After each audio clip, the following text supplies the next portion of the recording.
Welcome. And welcome to our global Sangha.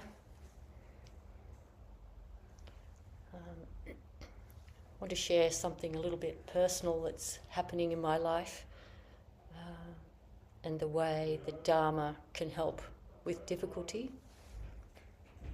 And I'll only share a little bit because it involves my son, so a little sense of his privacy, but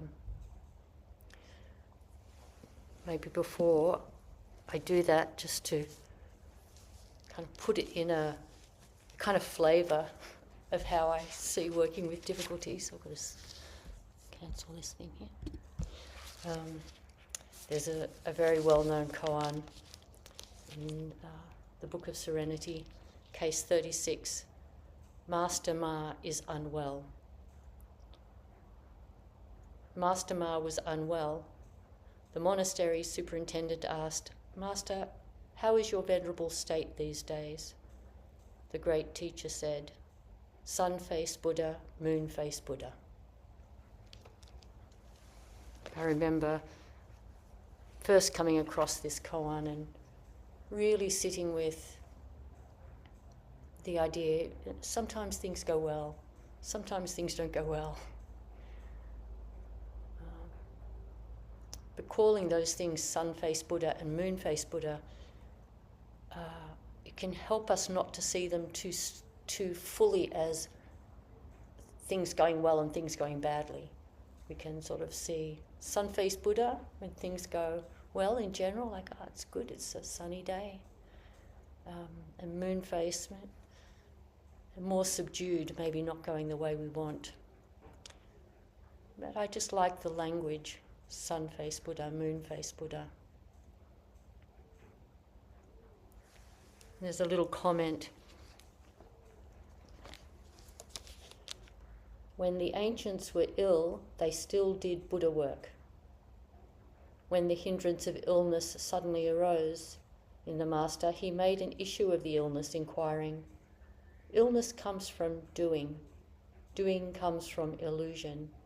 Illusion comes from mind. Mind is fundamentally unborn. Whence does illness come to be?"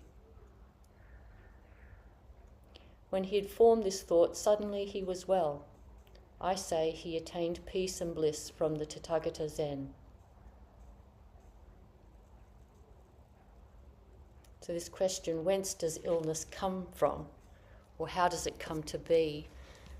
We have very strong teachings on mind being kind of, in the end, the source of most of our distress. There are physical things that happen, of course, and social things, but it's what our mind does. So that's what I'd like to speak about. So I'll briefly share what happened. So my eldest son and I live together, and he has some neurodiversity. And consequently, he sometimes gets into situations where he's misunderstood or he misunderstands. And about 1.5 years ago, he got into an altercation with someone and he hit this person, and it was his fault, and he got arrested and charged with assault. And it's taken 1.5 years to get to court. And that's partly because getting all of his mental health records just took a really long time, and it's just taken a very long time for it to finally get to court. And we'd met with the judge a number of times, and she was very sympathetic to him being someone who normally is very kind and gentle, and that this was fairly aberrant and came from a sort of mental health kind of situation. But we hadn't met with her for a while because we were waiting for these medical records. And so it was decided that he would not go to jail but get a treatment order, which meant he would just meet with the case manager, meet with mental health professionals and so on for 18 months and just try to make sure that he's keeping on track with his wellness. And he has been really, really well. So 2 weeks ago he had an interview to check that he was suitable for a treatment order. And in that interview, the police officer asked him, "Are you sorry for what you did?"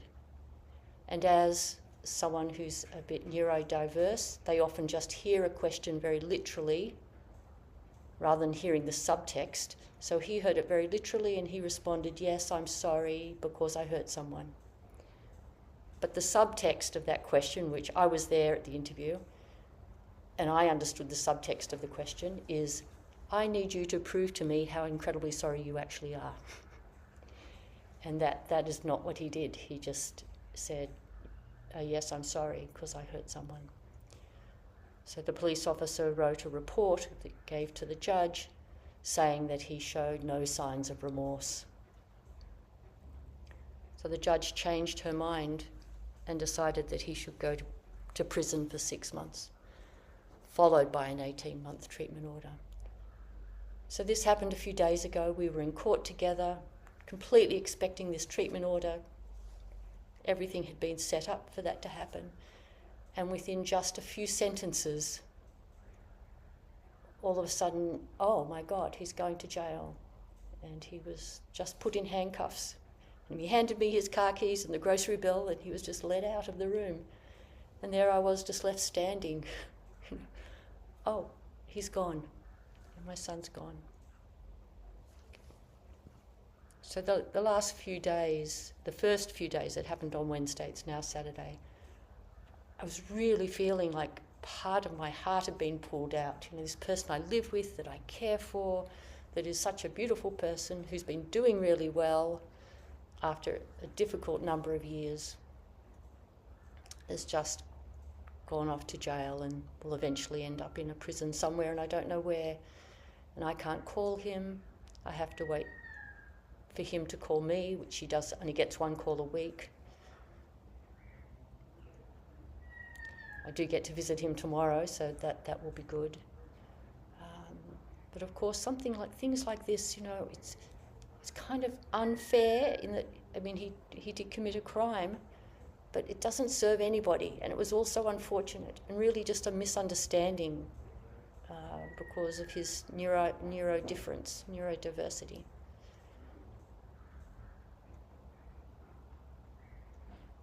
So I made a list of some of the things that I've been doing in terms of drawing on practice so that I can stay well, because it doesn't serve anybody if I don't stay well.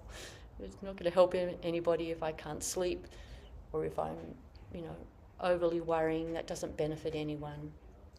So I noticed one of the first things I did was feel community with the many, many thousands upon millions of people who have things happen to them that aren't fair, or have things happen that are really sudden and unexpected, or experience losses. Because this feels like a loss. It's a temporary loss, but all of a sudden I don't have him to care for anymore. It's just not there in my life anymore. So that was very helpful, and I think it feels helpful because when we just think of our own misfortunes, it can strengthen a sense of ourself as a separate entity. This bad thing has happened to me. And when we shift that focus to, oh, this thing that's happened to me happens to lots of people, then it doesn't feel quite, you know, instead of feeling like I've had a wrong done to me or I'm, you know, it's more like we are. This is part of the human condition. The Buddha's teaching is the First Noble Truth of suffering. Here's an example of it. I'm experiencing it, my son's experiencing it, millions of other people experience it. And in this particular way, a lot of people experience it, where they're either overly policed, like overly observed, because they're a person of colour, or they're low income, or they're in a particular rural area that's got a higher police presence, or all those different reasons. Or they already have a history, so they kind of observed a lot more. Lots of people end up incarcerated for trivial things. Yeah. So that's something all of us can do, is whatever hardships we're experiencing, just to know that many other people experience the same hardships, and we all have the same basic emotional responses to those hardships. All of us know what it's like to love someone and then worry about them, because we don't have control of their minds was talking to someone this morning, they were saying it's harder when something happens to someone you love, because when it happens to us, we have got our own mind that we can work with, but we can't make their mind go the way we think it should go. We always have to hope and support them in a way, hopefully. Then another thing that we can do is really just not get caught in the storyline all day long. Like the storyline's going to keep coming up of what happened, how it should have happened differently, how we're going to navigate it in the following weeks and months and so on. But there's only a limit to how helpful it is to do that, and it's very tiring. So many times since Wednesday, I've just taken a pause and just breathing in. Feeling the air coming in through the nostril, feeling the air going down into the lungs, expanding the diaphragm. Then feeling it relax as the air comes out. Just doing that multiple times a day, just so simple. Just take a few minutes just to breathe in and breathe out. Let all the thoughts about what's happening, just let them all go. Look at the landscape, look at the surroundings, hear the sounds. Just get very present and simple. Because most of the time, the present moment is not terrible. Most of the time. It's pretty good. It's pretty life-affirming. So just tapping into that life-affirming present moment. Also reaching out to people, again, to reduce that feeling of a separate self. So reaching out to people who are good listeners, and if advice is needed, good advisors. And just sharing openly with them, just openly and sincerely. I'm fortunate still to have a mother alive, and she loves my son very much, her grandson, and so it was good to be able to call her and just have a cry, you know. I'm just going to miss him so much. I'm going to miss him so much, and I hope he'll be all right in there. Hope nothing will go wrong for him in there. So we need to have people like that. We don't have to be stoic every minute of the day. It's natural when you love someone that you're going to feel pain when something happens to them.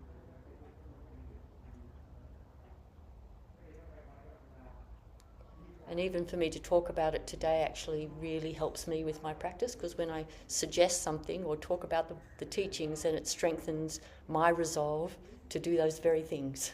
I'm not going to talk about it if I'm not going to do them. So it strengthens my resolve to do these teachings.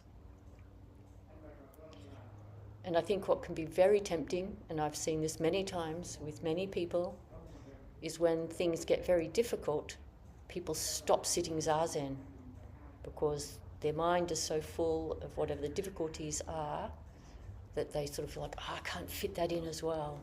So I've really learned over the years that when I am having a difficult thing to deal with, to do my very best to still sit Zazen morning and evening. Particularly when we can do it together online with Sangha, it's very supportive to sit together. And just sit together and for that 30 minutes, just to be existing, just to exist with nothing to do. Because when we can just exist with nothing to do, in a way it shows that we have faith in our own okayness, that we can sit without having to do anything. We don't have to do anything. Just sit there and breathe.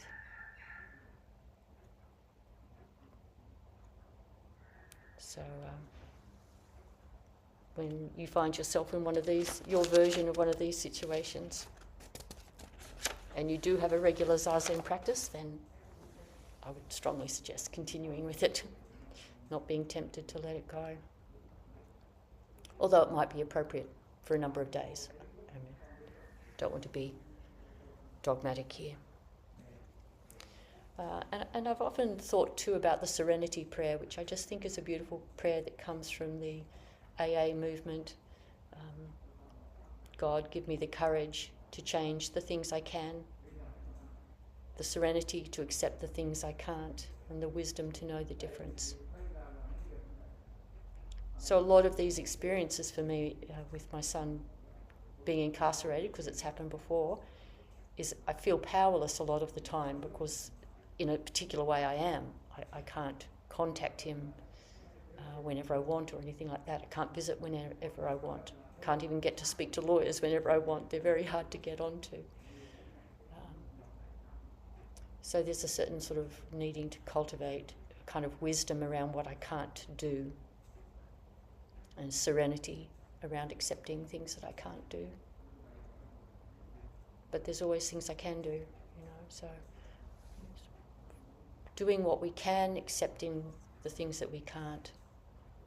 And it does take wisdom to distinguish and be able to sit comfortably with the places where we are powerless and the places where we do have power.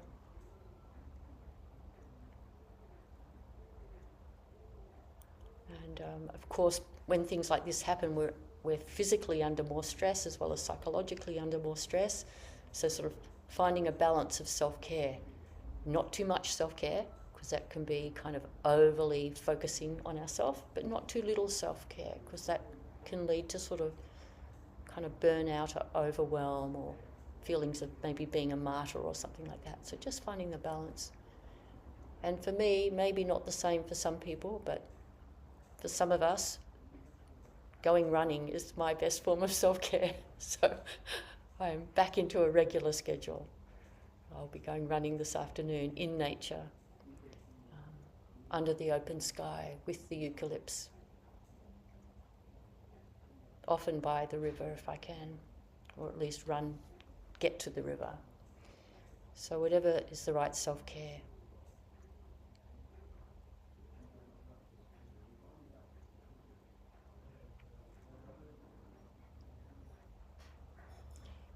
And luckily something that I don't have too much of a battle with, but some people do, is not to have sort of hold grudges and have lots of angry thoughts and judgmental thoughts towards the people for whom that are the players in the thing that's gone wrong.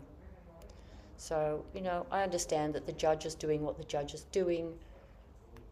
They've got no way of knowing that my son was just learning to milk the cows and was caring for the baby calves and was being helpful to all of his neighbours. There's no way that the judge could imagine that's what was happening in his life. To her, he's just another he's not that young really, but another male who's gone and done something wrong, got in a fight. I can see that there's no way for her to see all the nuance. And even if she is one of these judges that comes from a fairly punitive perspective, then there's a history to why they're doing that. And it's better to have compassion for them. And the police officer who wasn't able to understand his difference, it's just their lack of education and their lack of experience. Had it been someone else, they might have been able to tell. And often in these cases, one thing I notice is nobody knows each other. If you lived in a small village and something like this happened, everybody would know everybody, so you'd understand the context. But with the big kind of cities that we live in, and nobody knows anybody. Like we were in this courtroom and all these notes were being read out of professionals that had engaged with my son, and none of them knew him. They had met him for 20 minutes to do some kind of report.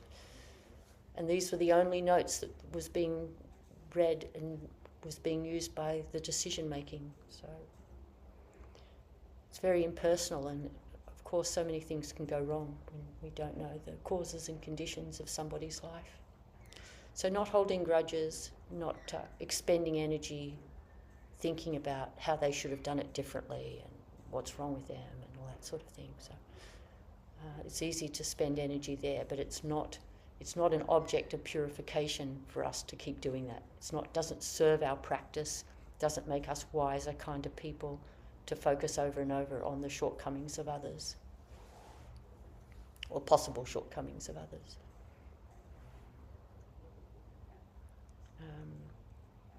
And I remind myself, of course, things could be way worse. This, in some ways, is just a little blip on the landscape compared to what some people deal with. My son's in jail for 6 months. Some people go to jail for 20 years. Some people go to another country and can never be located again, and no one even knows their whereabouts. I mean, all sorts of things happen. So things could be much worse. It's good to remember that, to appreciate all the things that are good that are happening. I've got so much good in my life. I'm an extremely fortunate person. Lots of wonderful people in my life. So it could be worse, and also that it might get worse. And so I need to keep my strength up in case it does get worse, because there's a lot of unknowns in prison and a lot of things can unexpectedly happen. So it could get worse. So for me, that's just helpful, not to scare myself, but keep steady,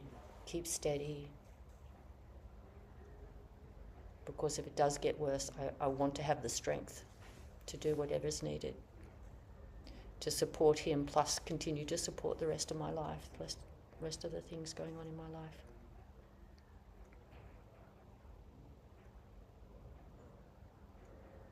So overall, I would say the Buddha's teaching on the mind being really where it's all at, not the external world, is so helpful, because we can, because we practice, we can influence what our mind thinks.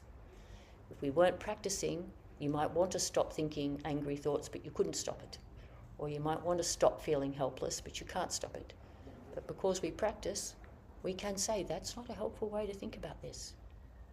Don't do that. And then we can stop doing that. So we're very fortunate to have a regular practice, because the mind is really how we experience everything, is through this mind.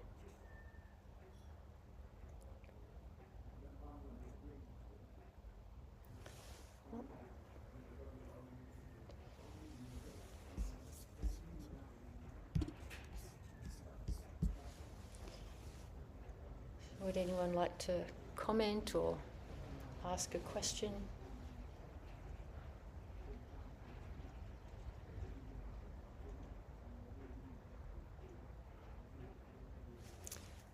Russ.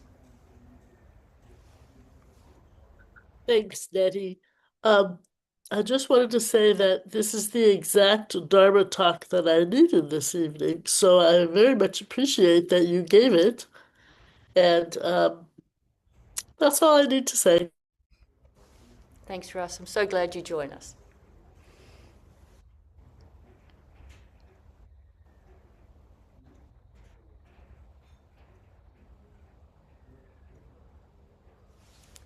Jisen?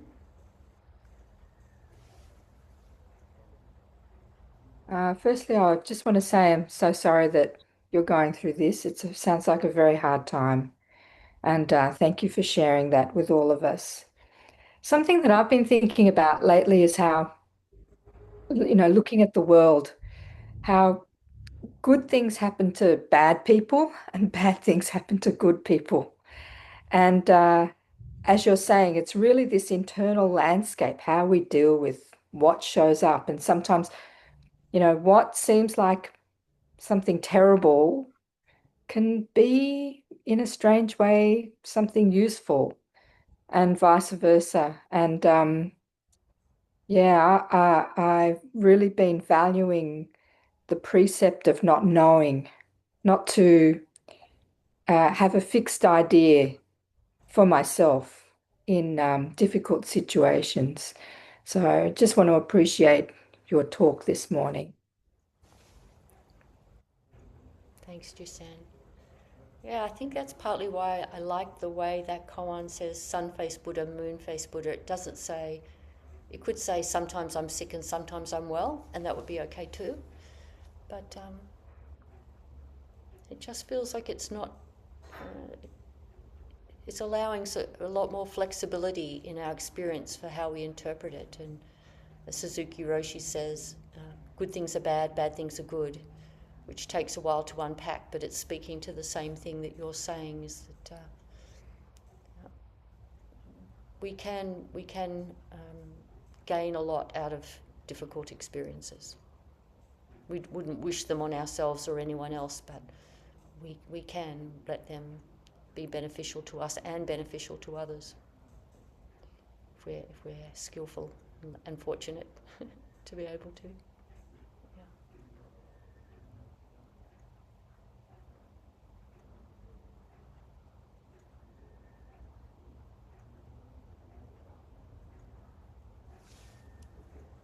Bill, I might just do it this way rather than using the microphone.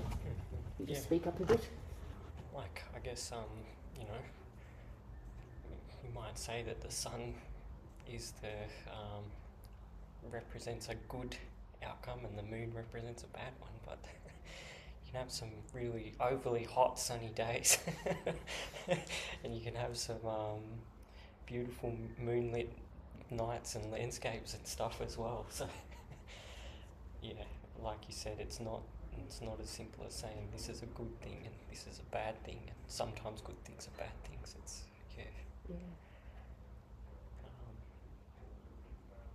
I guess the koan kind of points at the fragility of our subjectiveness or something like that, you know. Yeah. Anyway. Yes, and just as you're speaking, I'm thinking, like, we'd all be insane if there was only daylight all the time. We do need to sleep, so we need dark. We need nighttime. And if it was nighttime all the time, that would be not so great either. Yeah, I suppose there's stories about people, well, Shakti Buddha himself. In his younger years had a life, sort of nothing went wrong for him, right? That's right. And eventually he just thought, I've had enough of this. Yeah. Yeah. Yeah, I think we've quite often talked about, you know, it's not actually that fortunate to have too easy a life. Because I think that the capacity to develop empathy comes from navigating our own difficult experiences. And if we have too easy a life, I think people often then are not that empathic to others. And then if you're not so empathic to others, you're kind of separated and isolated in a certain way. You're not able to imagine other people's worlds. You just think, like, why don't they just work more and buy a house? I don't understand why they're all complaining. Or something, you know, whatever it might be. Yeah. And we wouldn't appreciate things if we didn't have difficulty as a contrast. Like, I often think it's so great not having a toothache, because I have had some bad toothaches, and it really is great. And sometimes I can just go like, I haven't got a toothache. That's so good. You know, if you'd never had one, you wouldn't be able to have that positive thought about appreciating the painlessness, you know. Yeah. But of course, it's sort of hard when it's somebody you love. But that's just how it is. It's just how it is.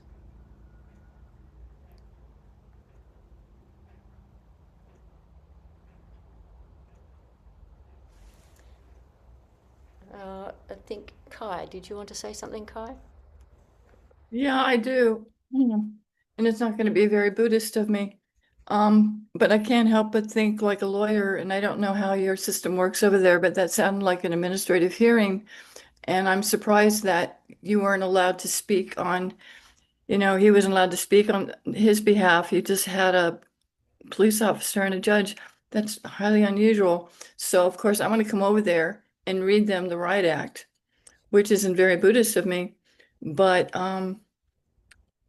yeah, since I'm not going to see you tomorrow, I just thought I'd tell you how I feel about it right now. I'm really sorry.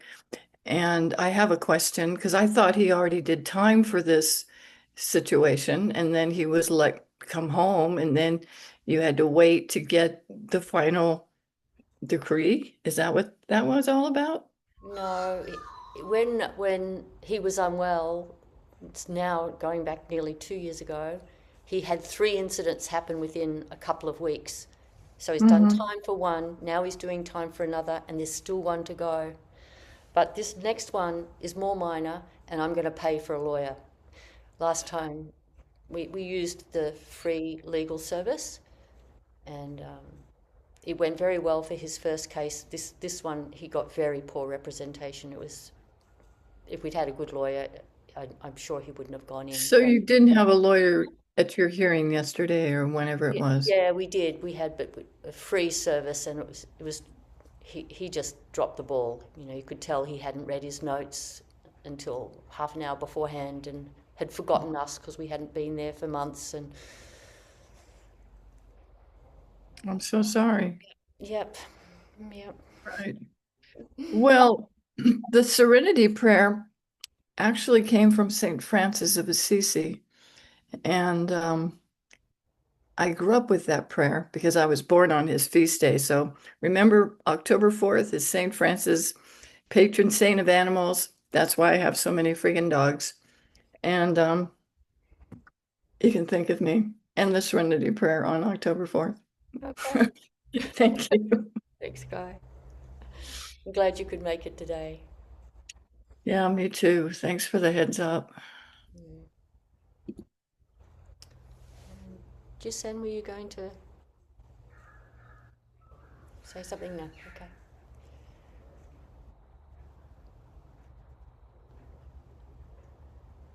Right, well, thank you. We can finish with our chant and some bows.